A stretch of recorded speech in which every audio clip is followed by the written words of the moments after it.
I'm Dr. Joanne Williamson. I'm the site director for an OB hospitalist group in South Carolina.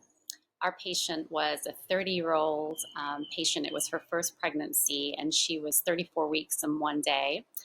She had initially presented earlier in the day to the main emergency department, and her complaints were pain in her upper abdomen. She didn't report any pregnancy complaints to them.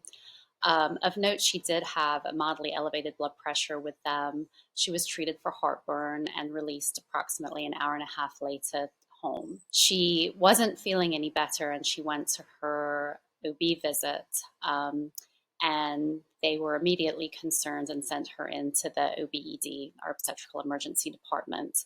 We also noted that she had elevated blood pressures. And we ran some lab work to see what was going on, and her lab results came back consistent with a condition called HELLP syndrome.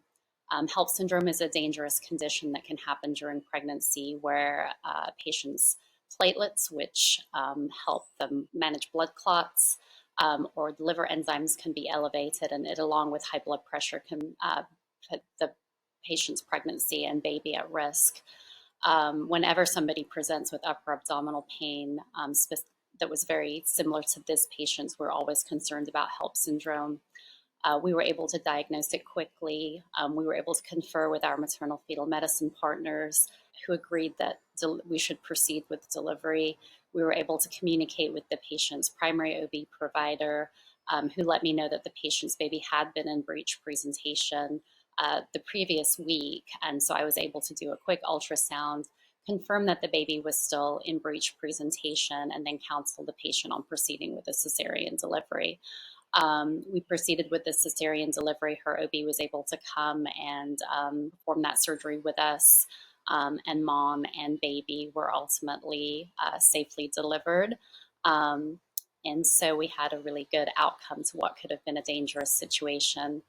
I think that really shows the value of having an OB hospitalist physically present on labor and delivery, because, as OBHG says, we do OB, and we are acutely attuned to the signs that a mom's health might be in danger, whereas it's more difficult for a regular emergency department to sometimes pick up on those symptoms. The symptoms were very similar to those of heartburn, which of course is not a dangerous condition and is very common in pregnancy, but it also can be a sign of something that is much more severe.